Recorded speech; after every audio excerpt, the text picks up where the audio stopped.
अब देखो last time अपन ने तीनों तरीके के अकाउंट्स पढ़ लिए थे, ठीक है। एक तो अपन ने कौन सा अकाउंट पढ़ा था, नॉमिनल अकाउंट। अच्छा पहले पढ़ा रियल अकाउंट। रियल अकाउंट वो अकाउंट होते हैं जिसका रिलेशन किससे होता है, एसेट्स और थिंग्स। यानी जहां पर कहीं पर आप ये एसेट्स और थिंग्स देख लो तो इसके रिलेटेड जो भी अकाउंट होंगे वो रियल अकाउंट होता है। अब इसका रूल क्या कहता था, इसका रूल कहता है थिंग्स कम्स इन, अगर कोई चीज बिजनेस में आए तो क्या करो, डेबिट करो। एंड गोज आउट, अगर कोई चीज बिजनेस से जाए, गोज आउट जाए तो उसको क्रेडिट करो, ठीक है। लेकिन ध्यान रखना रूल किस पे लगता है, रूल इन पे ही लगेगा। अब आप एसेट्स और थिंग्स हो अगर आपके पास में तो ही अपन ये रूल लगाएंगे। आप मैंने एक्सपेंस दे दिया आपको, मैंने कहा सैलरी पे करी, उस पर आप ये रूल लगाओगे तो लगेगा ही नहीं सैलरी के केस में, ठीक है। क्यों, सैलरी क्या है, खर्चा है। और एक्सपेंस और इनकम के संबंध में कौन सा रूल लगेगा, नॉमिनल अकाउंट का, ठीक है। तो ये हो गया हमारे पास सबसे पहला अकाउंट कौन सा, रियल अकाउंट। दूसरा अकाउंट हमने पढ़ा नॉमिनल अकाउंट। नॉमिनल अकाउंट वो सारे अकाउंट नॉमिनल अकाउंट है जिनका रिलेशन किससे होता है, जिनका रिलेशन होता है एक्सपेंस, लॉस या इनकम, प्रॉफिट, ठीक है। इनसे रिलेटेड जितने भी अकाउंट्स होते हैं वो सारे अकाउंट कौन से, नॉमिनल अकाउंट। अब इसका रूल क्या कहता था, इसका रूल कहता है कि अगर एक्सपेंस है या लॉस है तो क्या करो, उसको डेबिट करो। इनकम है या प्रॉफिट है, इनकम या प्रॉफिट है तो क्रेडिट करो। ये था रूल हमारा, ठीक है। तीसरा हमारा जो रूल लगता था वो किसका था, real account, nominal account, personal account. Personal account वो अकाउंट्स होते हैं जिनका रिलेशन एनी पर्सन, किसी भी व्यक्ति के साथ में हो या जो किसी का रिप्रेजेंटेशन करे, रिप्रेजेंटेशन करे, ठीक है, कोई भी व्यक्ति। तो इससे रिलेटेड हमने क्या पढ़ा था, अगर वो व्यक्ति या वो पर्सन रिसीवर है तो डेबिट करो। यानी जहां कहीं पर भी आप पार्टी का नाम देख लो, राम श्याम, तो इसका मतलब क्या है, वो पर्सन है, कौन सा रूल लगेगा, रिसीवर है तो डेबिट, गिवर है तो क्रेडिट। यानी अगर वो रिसीवर है तो डेबिट करेंगे और अगर वो गिवर है तो क्रेडिट करेंगे, ठीक है। ये हमारे कुछ रूल्स चल रहे थे। अब अपन को आज कुछ डिस्काउंट की एंट्रीज देखनी है। कौन सी एंट्रीज देखनी है, डिस्काउंट की, जहां पर हमारे पास वर्ड आएगा एक क्या, फुल सेटलमेंट। फुल सेटलमेंट का मतलब क्या हुआ कि जिस पर्सन से आपने जो लेन देन किया है उसका उस लेन देन से संबंध में सारा का सारा लेन देन अपने को खत्म कर देना, ठीक है। जैसे मैंने राम से उधार में माल खरीदा, अब मैं राम को पैसे चुकाऊंगा और पैसे चुकाते वक्त उसको क्या बोलूंगा, फुल सेटलमेंट कर दे भाई। फुल सेटलमेंट मतलब ये जो हमारा ट्रांजेक्शन था ये यहाँ पर खत्म हो जाएगा, इसके बाद ना तो तू मेरे से पैसे मांगेगा ना मैं तेरे से, ठीक है। तो फुल सेटलमेंट का मतलब हो गया पूर्ण भुगतान। क्या हो गया, पूर्ण भुगतान। अब पूर्ण भुगतान में होता क्या है, सबसे फर्स्ट जैसे मैं एक ट्रांजेक्शन बता रहा हूं, हमने क्या किया, गुड्स परचेज किया, गुड्स परचेज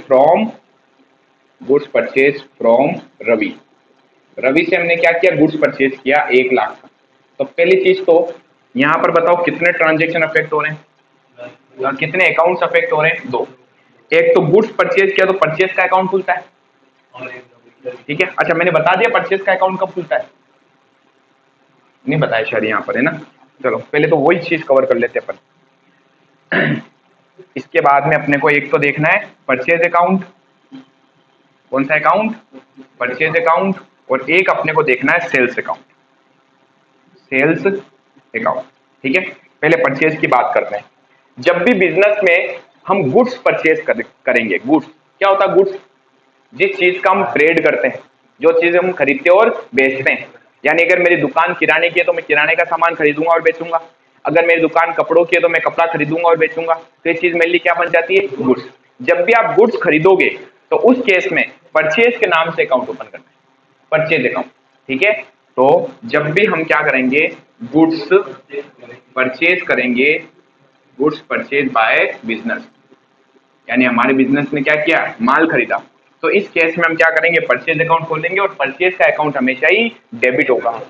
क्यों डेबिट होगा, क्योंकि जब अपन गुड्स खरीदेंगे तो मेरे पास क्या होगा, माल आएगा, समझ गए।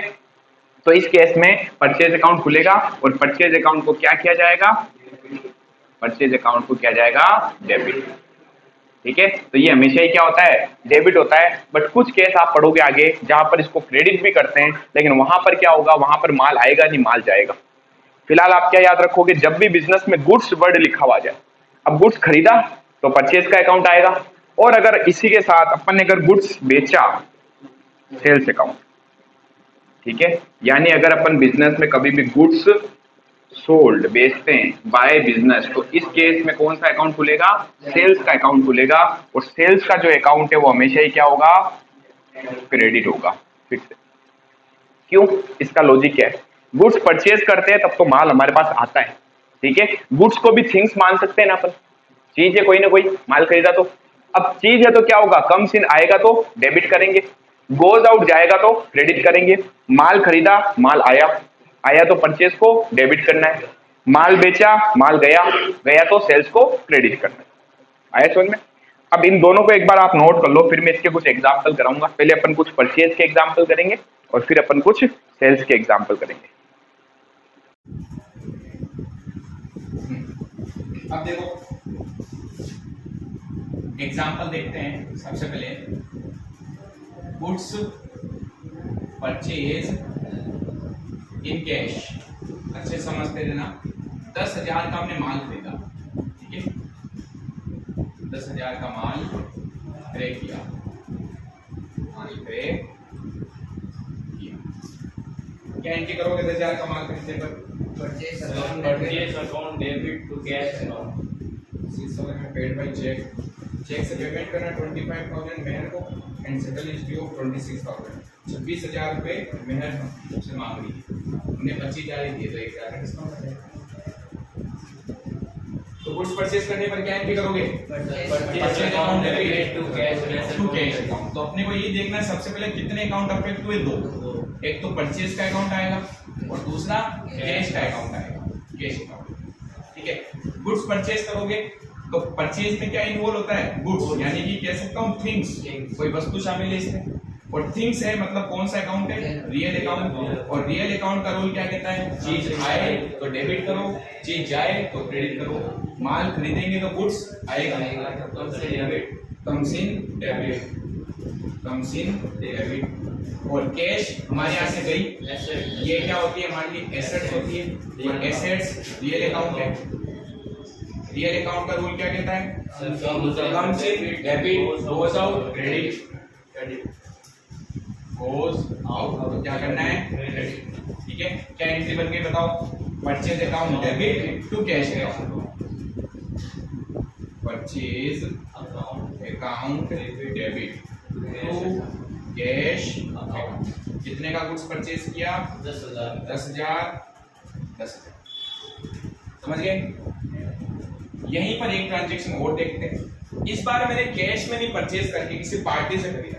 अगर क्वेश्चन आपको ये बोल दे कि अपन किसी पार्टी से गुड्स परचेज कर रहे हैं, यानी उधार का लेन देन है, तो लिख सकता हूँ परचेज गुड्स फ्रॉम विवेक। विवेक से गुड्स परचेज किया कितने में, 10,000। बताओ कितने अकाउंट अफेक्ट हो रहे हैं, दो। एक परचेज का, गुड्स परचेज करते ना, कोई परचेज का अकाउंट आएगा, ठीक है, और दूसरा विवेक का। तो क्या एंट्री हो जाएगी यहाँ, परचेज। एक तो परचेज का अकाउंट आएगा और दूसरा विवेक का अकाउंट आएगा।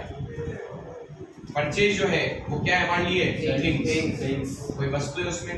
और थिंग्स से रिलेटेड जितने भी अकाउंट होते हैं वो सब रियल अकाउंट होते हैं। रियल अकाउंट का रूल क्या कह रहा है, comes in debit goes out credit. तो परचेज में थिंग्स है, रियल अकाउंट है, रियल अकाउंट का रूल कहता है जो भी चीज आए कम्स इन, क्या करना है, डेबिट। और विवेक जो है वो क्या है, वो है पर्सन, कोई व्यक्ति। कोई व्यक्ति से रिलेटेड जो अकाउंट्स होते हैं कौन से होते हैं, पर्सनल अकाउंट होते हैं। और इसी कौन सा है, ये है पर्सनल अकाउंट। और पर्सनल अकाउंट का रूल क्या कहता है, रिसीवर है तो डेबिट करो, गिवर है तो क्रेडिट करो। अब विवेक कौन है, विवेक से हम माल खरीद रहे हैं तो वो हमें माल दे रहा है, देने वाला गिवर हो गया। और गिवर हमेशा क्या होता है, ठीक है। तो क्या एंट्री बन गई, purchase account debit to Vivek account credit to Vivek's account. कितने का गुड्स परचेज करोगे, 10,000, 10,000। ठीक है, अच्छा पूरा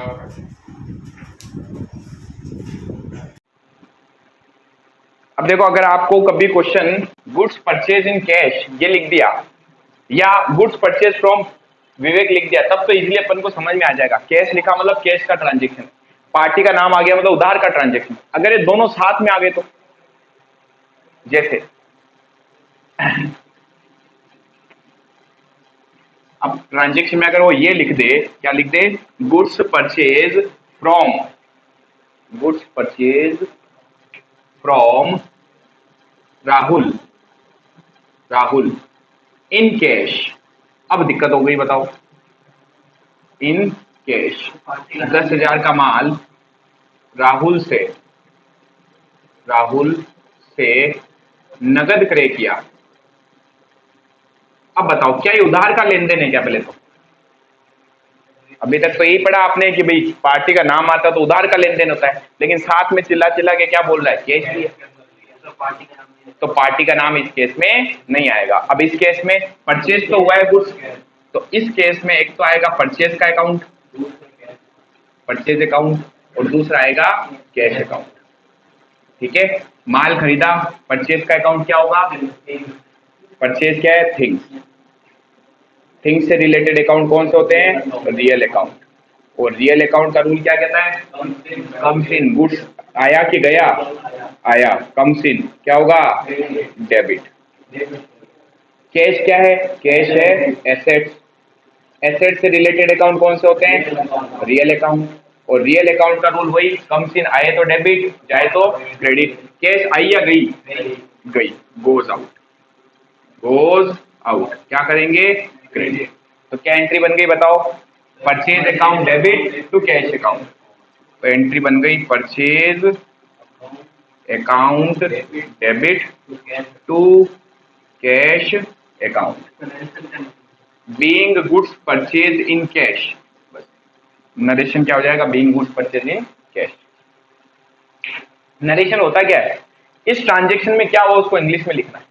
अब बताओ इस ट्रांजेक्शन में क्या हुआ, हमने माल खरीदा किससे, राहुल से, लेकिन वो कैश में खरीदा तो राहुल का कहीं जिक्र ही नहीं करना अपने को, सीधा लिखेंगे being goods purchase in cash. ठीक है, छापो।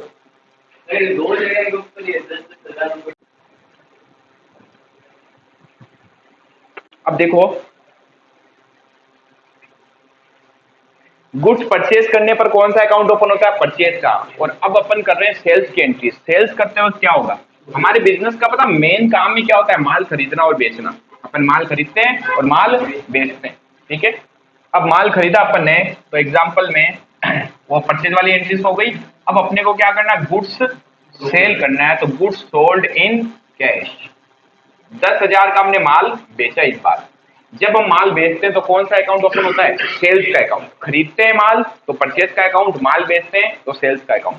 ठीक है, अब यहां पर बताओ, एक तो कैश, कैश का अकाउंट अफेक्ट होगा, और दूसरा माल बेचा तो सेल्स का अकाउंट अफेक्ट होगा, सेल्स अकाउंट। ठीक है, कैश क्या है, एसेट्स है, कैश है एसेट्स, और एसेट्स से रिलेटेड अकाउंट रियल अकाउंट होते हैं।